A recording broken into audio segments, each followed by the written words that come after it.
So hey guys, and welcome to the video. Today I'm going to be revealing my top 5 roller coasters. So these will be my top 5 roller coasters at the moment. I'll probably do one of these videos probably once a year. The more roller coasters I go on, obviously this list is going to change dramatically. So a roller coaster that's at the top of the list this year may not be at the top of the list the next. Also to note, I've not been to a theme park outside of the United Kingdom, so unfortunately you won't be seeing roller coasters like Taron, Gatekeeper or Steel Vengeance or anything like that. So with that in mind, let's get straight into the video.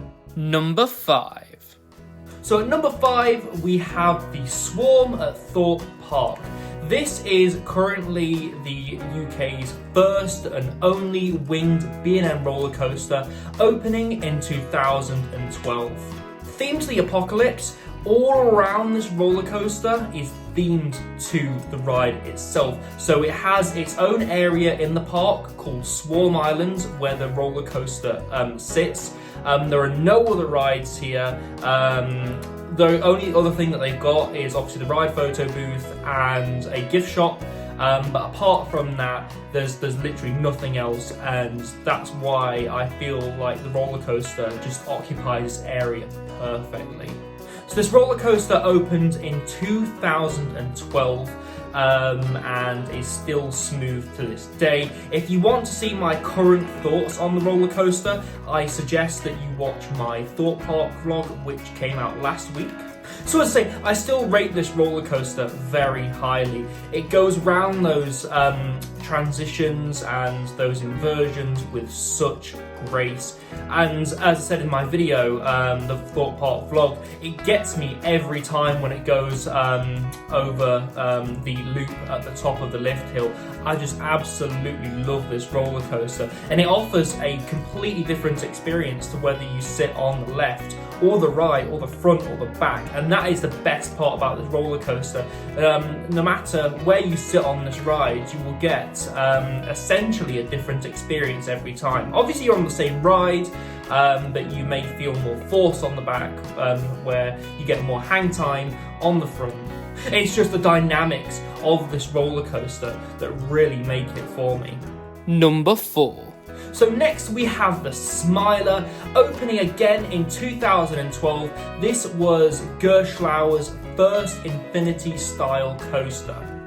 Featuring 2 lift hills and 14 inversions, this roller coaster packs a punch in an extremely small footprint. I've loved this roller coaster from day one, so I love the theme of it. It's themed to the Ministry of Joy, a correctional facility set up by the government to correct people with a frown. And I kind of like that body horror aspect of it. It really does appeal to me, and I feel like it, for the time, and even for Alton Towers, it's a pretty dark theme for a theme park with such a happy history to go with, and I kind of love that. And of course, the layout is fantastic. Again, the footprint of this roller coaster, if you actually go to the roller coaster itself and you look at how big the roller coaster is, you wouldn't expect 14 inversions to fit in the hole which it occupies. Obviously with Alton Towers, they can't build above the tree line, so they have to think creatively about building these roller coasters, and they certainly did with the Smiler. It's starting to get a little rough around the edges now, so me and Oakley Dokley ridden this recently, and yeah, it is starting to get a little rough. If you sit at the back and you sit on the right, and you go around those 2 corkscrew elements at the end, good luck to you, because you're in for a right ride. But I found that if you lean into a lot of the inversions and place your head back against the seat as you're meant to, you really do get a good experience on the Smiler. Number 3. So in 3rd place we have the Wicker Man, a great wooden roller coaster by Great Coasters International and Alton Towers' first wooden roller coaster.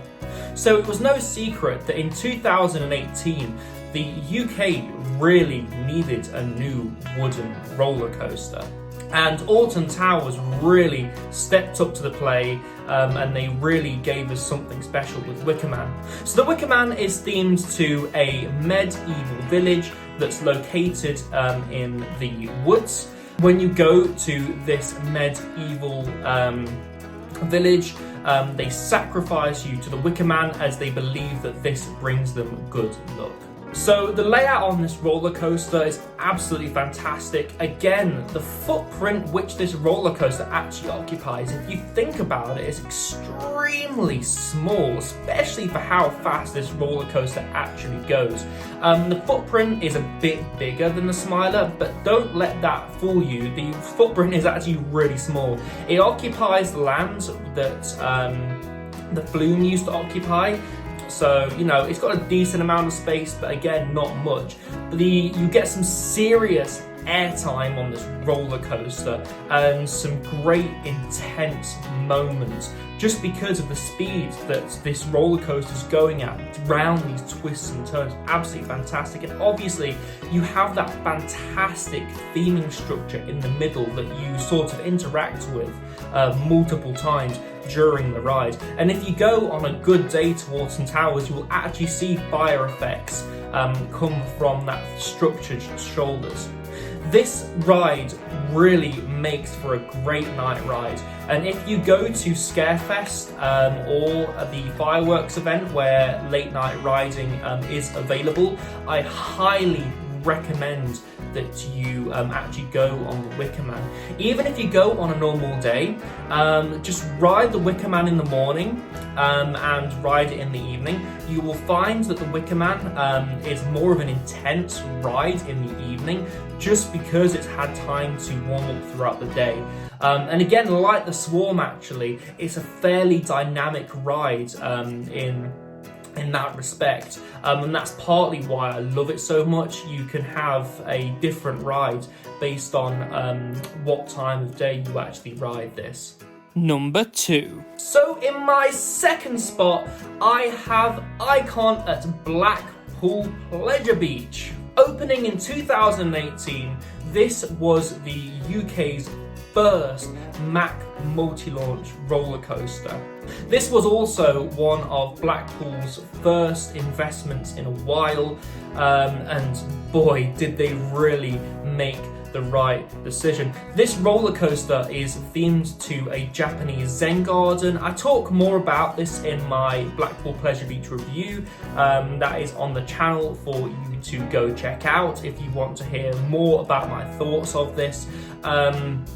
But as soon as I ridden this roller coaster, I knew that I had to make a review just because of how good this ride actually is. It's such a smooth experience, and I can't express how smooth the actual roller coaster is.